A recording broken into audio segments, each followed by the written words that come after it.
జనసేన పొత్తుల్లో భాగంగా 24 అసెంబ్లీ స్థానాలు, 3 లోక్సభ స్థానాలు ప్రకటించడం జరిగింది.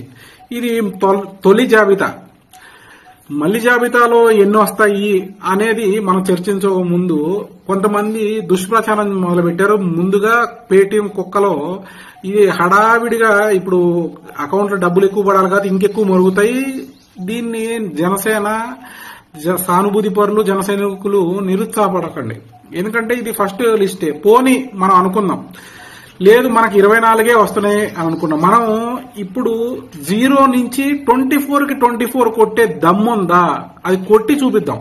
అంతే తప్పితే నిరుత్సాహపడకూడదు. ఎందుకంటే మనం రాజకీయాల్లో మళ్ళీ మనం ఇప్పుడు గనక డివియేట్ అయిపోయితే గనక మళ్ళీ ఈ జలగడే వస్తాడు.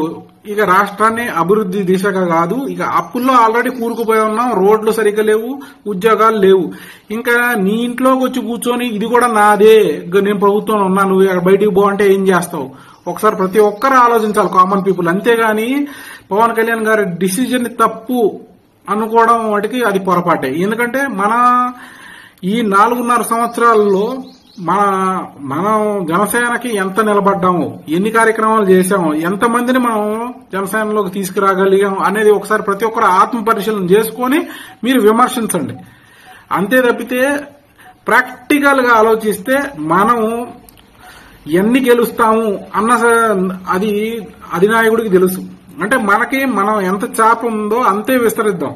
ఓకే, ఇన్నిటికీ మనం గెలిచి లోపలికి వెళ్దాం. దాని తర్వాత ఇంకా చాలా ఉన్నాయి. ఇంకా ఏది మళ్ళీ పంచాయతీలు ఉన్నాయి, ఎంపీటీసీలు ఉన్నాయి, మున్సిపాలిటీలు, కార్పొరేషన్లు, ఇవన్నీ మనం గెలిచి ఇంకా ముందుకెళ్దాం అడుగడుగున. అంతేగాని ఒకటేసారి నేను ఏంది హిమాలయ పర్వతాన్ని ఎక్కలేరు, ఒక్కొక్క మెట్లు ఎక్కుకుంటూనే వెళ్ళాలి. రెండవది కావిడి మోసేవాడికి తెలుస్తుంది ఆడి బరువు, అంతేగాని పక్కన నడిచేవాడు ఇక్కడికి ఏం తెలియదు. అర్థమైందా?